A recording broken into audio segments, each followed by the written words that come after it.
Hola, ¿qué tal? Muy buenas tardes a todos. Mi nombre es Darwin Franco. Yo trabajo como periodista independiente y también soy académico y activista en México, específicamente en el estado de Jalisco y en la ciudad de Guadalajara, donde yo resido. Yo quiero agradecer personalmente a Ana Niria que me hiciera esta invitación ya hace unos meses atrás para tomar parte por segunda ocasión de este maravilloso evento que es Casa Tomada. Lamentablemente situaciones, digamos, personales y laborales me impidieron estar con ustedes este día 22 de septiembre en la maravillosa ciudad de La Habana. Sin embargo, quise enviar yo este video para hablar de una situación que es justo lo que me iba a tocar hablar o desarrollar en este taller de juventud y espacio público. Mi experiencia que viene o data desde que hace el año 2012 muchos jóvenes nos involucramos con el movimiento Yo Soy 132, que estaba focalizado en pedir dos cosas en específico: la no imposición mediática, porque consideramos que en su momento el actual presidente de México, Enrique Peña Nieto, era, digamos, o estaba puesto por estos grandes poderes fácticos o por los medios de comunicación, y a su vez también pedíamos que los medios de comunicación se democratizaran y esto incluyera una perspectiva mucho más abierta de lo que está ocurriendo en nuestro país. Bueno, de este movimiento, muchos de nosotros, cuando el movimiento dejó de tener fuerza como tal, dado a la manera en cómo el actual gobierno tomó la presidencia, muchos de nosotros fuimos acoplándonos a otros proyectos, a otros espacios. De manera muy particular, en mi labor como periodista, yo ya llevaba tiempo que tenía de manera muy cercana estas historias vinculadas, porque hay que recordar, o más bien quisiera yo recordarles, que desde el año 2006 en nuestro país, México, vive una guerra en contra del crimen organizado que se hizo de manera unilateral, porque nunca jamás el gobierno preguntó a ninguno de los mexicanos si estábamos de acuerdo o no en esta guerra que estableció contra el crimen organizado. Y bueno, a cumplirse casi ya 10 años de estos hechos, en nuestro país vimos dos grandes tragedias: una violencia que es una gran espiral que parece no tener fines, muy desbordada, y esta violencia nos ha dejado poco más de 150,000 personas que han perdido la vida, y también una situación que es igualmente alarmante: cerca de 28,000 personas desaparecidas. Estas personas desaparecidas no sabemos, o la circunstancia bien clara es que no sabemos exactamente qué fue lo que pasó con ellas, por cuáles motivos otros más las desaparecieron. Y en ese sentido yo quisiera compartirles un breve texto que después ustedes van a poder leer en los propios espacios, en La Ventana, específicamente este blog de pensamiento que tienen también nuestros amigos de Casa Tomada, y que tiene que ver con cómo es o cómo se vive la desaparición en nuestro país, pensando también quizás, y esto es algo que ustedes puedan tener mucho más claro, que el próximo 26 de septiembre, es decir, el próximo lunes, se cumpliría el segundo año de la desaparición de los 43 normalistas, este grupo de estudiantes que estaban en una escuela normal rural, en donde ellos justamente se dedicaban a formarse para tener la posibilidad de después enseñar en las zonas más pobres de México. Pues estos 43 estudiantes fueron desaparecidos por policías municipales de dos municipios de Guerrero, un estado al sur del país, Cocula e Iguala, que estos integrantes de la policía, de las fuerzas del Estado, los entregaron al crimen organizado, y eso echa que no sabemos de ellos, no sabemos dónde están, no sabemos por qué se los llevaron, no sabemos qué pasó. El gobierno de México ha insistido en que los estudiantes no están desaparecidos, sino que murieron y que fueron cremados de una forma bastante cruel y vil en un basurero municipal del estado de Guerrero. Sin embargo, la propia insistencia de las familias, de los familiares, de los padres, de los compañeros de la normal rural Raúl Isidro Burgos de Ayotzinapa, pues han mantenido esta llama de la esperanza todavía muy vigente, y por eso es que este lunes salimos nuevamente, o saldremos nuevamente a las calles de México para decir que queremos de vuelta no solo a los 43 normalistas, sino también a los poco más de 28,000 personas que están desaparecidas. Y sobre esto yo insisto, quiero compartirles un pequeño texto, dado que no pude estar lamentablemente con ustedes para podérselos decir en persona. En México, como les mencionaba, la desaparición es un problema muy grave. Para ponerlos en contexto, en ningún otro país en el mundo han desaparecido tantas personas como desaparecieron en esta historia moderna, como lo que ocurre en México, ¿no? Desde luego, un crimen de lesa humanidad como el que vivimos nosotros se puede quizás comparar a lo que en su momento ocurrió con el genocidio nazi contra la población judía. Lo cierto es que en el caso de México tenemos 28,000 personas desaparecidas, y en este momento voy a leer esto que compartí específicamente para ustedes.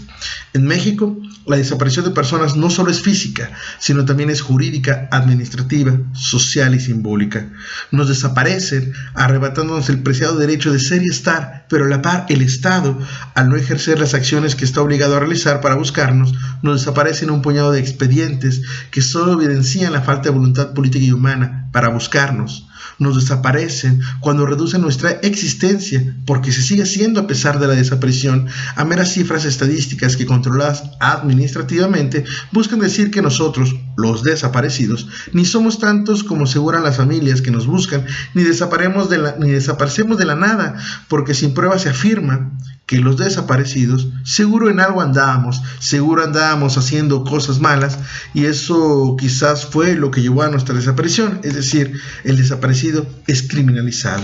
y esta criminalización es la que genera el resto de las desapariciones, sí, la social y la simbólica, porque la sombra de la duda nos impregna adjetivos que no son nuestros, y estas etiquetas a su vez nos separan del resto de la sociedad, que mira a nuestras familias con sospecha y se aleja de ellas, porque el miedo que da a pensar que la cercanía puede transformarse en desaparición segrega a nuestras familias. ¿Quién quiere verse reflejado en la mirada de un desaparecido? Quizá nadie. Sin embargo, la fuerza del amor, que se traduce en coraje, fe, esperanza y búsqueda, sitúa a nuestras familias al centro de una lucha que afronta estas múltiples desapariciones de las que somos objeto. Me atrevo a hablar de un nosotros, de una primera persona en plural, porque esta grave crisis de derechos humanos que experimenta el país, que experimentamos en México, nos tiene que situar frente a cada uno de nuestros desaparecidos como un yo posible, un yo desaparecido que pueda sentirse como parte de los 43 normalistas desaparecidos en Iguala, Guerrero, el 26 de septiembre del año 2014, pero también como uno de los 28,000 desaparecidos que existen en México, y desde luego como uno de los 3,564 jaliscienses que no han logrado regresar a casa. Un yo desaparecido que sea capaz de pensar, mirar y sentir como propias las ausencias de cada una de las personas que no han logrado regresar a casa. Un yo desaparecido que no teme mirar a los ojos a los desaparecidos que aparecen en las fichas de búsqueda, que dignamente portan sus familiares en el pecho. Un yo desaparecido que mire a cada uno de los desaparecidos como si fuesen propios, como si esta ausencia que las familias transmiten también nos doliera a nosotros. Ayotzinapa, desde luego, se ha convertido también en esta icónica imagen de la tragedia de derechos humanos que vivimos en México. Los 43 normalistas, sus rostros, sus vidas, sus historias, sus sueños, se han convertido en esta imagen cotidiana de lo que somos. Pero el asunto no termina ahí, y por eso yo llamo a pensar en este asunto de cómo nos podemos apoderar como jóvenes de un espacio público en un tema como las desapariciones. Es que creo que vale la pena pensar en una circunstancia tan violenta como la que nos toca vivir en México, que hay una posibilidad muy grande de que nosotros podamos desaparecer, y esto desde luego sitúa en esta noción un yo desaparecido que nos permite entonces disminuir la distancia que yo creo que existe entre mi vida y la vida de alguien que desapareció, porque muchas veces caemos en esta idea fácil de pensar que como yo soy buena persona, yo no tengo malas amistades, yo soy un agente de bien, entonces esto no me puede suceder a nosotros. Pero cuando de repente vemos y nos acercamos a esta toma del espacio público que se hace en las familias, podemos descubrir que estos desaparecidos, que Pepe, que Toño, que Osvaldo, que Marcos, que cada uno de ellos son iguales a nosotros, es decir, jóvenes que también tenían una esperanza sembrada en un futuro, que de repente alguien le desapareció, alguien le arrebató. Porque sí, lo que quisiera decir muy claro es que en México, para que existan personas desaparecidas, también hay personas, uno, que permiten la desaparición, la solapan, y tercero, que la encubren. Si no existieran estas circunstancias, entonces nadie más podría pensar que es fácil desaparecer a una persona, cuando en realidad no lo es. esta idea de tomar el espacio público como hoy lo hace la familia en nuestro país, en todos los estados, implica, uno, que se pueda reconocer que en México hay desaparecidos y que la circunstancia no se reduce únicamente al caso de los 43 normalistas, aunque ese es el caso icónico. Dos, que los desaparecidos son personas muy parecidas a nosotros y que entonces lo que las familias buscan recuperar a través de esta toma del espacio público es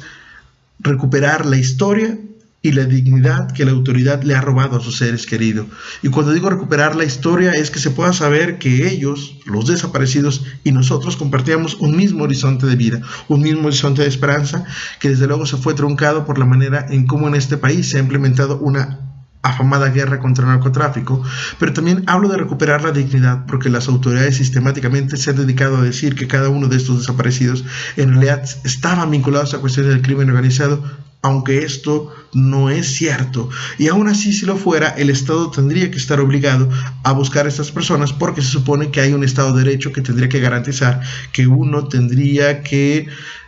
primero, seguir manifestándose derecho a ser y estar, y segundo, si uno cometió alguna falta, pues existe, digamos, todo un esquema de justicia que tendría que hacerme pagar por los delitos que yo cometí, y esto no se justifica de ninguna manera a través de una desaparición. En el Estado mexicano se considera que como uno anda en malos pasos o quizás uno tenía malas amistades, entonces desaparecer es una consecuencia de esto y que por lo tanto el Estado no tiene responsabilidad. Y ahí hay un grave error, y es un grave error que, por ejemplo, las familias en cada una de las marchas buscan manifestar, y cuando toman este espacio público lo toman justamente para manifestar que sus hijos no son criminales, que el Estado no los busca y que la sociedad no está entendiendo que esta problemática nos atañe a todos. Por eso, cuando las familias hablan de que todos son nuestros desaparecidos, tendría que remitirnos a un discurso colectivo que en mi experiencia y en mi cercanía con las familias desaparecidos es algo que yo creo que tendríamos que recuperar, por ejemplo, en un taller como este, donde vamos a pensar cómo es que podemos generar colectividad a través de nosotros estar juntos en un espacio. Creo que las familias lo saben, porque a pesar de que viven esta dura y cruenta lucha de buscar a un ser querido, han entendido que la lucha tiene que ser de manera colectiva, porque solo estando juntos y de esta manera podrán lograr que el Estado y la sociedad voltee y piense que los desaparecidos son más de 43, pero que también estos 28,000 desaparecidos que hay en el país, incluidos los normalistas, viven una circunstancia que a todo mundo nos debe doler y a todo mundo nos debe hacer salir a las calles para decir y gritar: vivos se los llevaron, vivos los queremos. Muchas gracias a todos.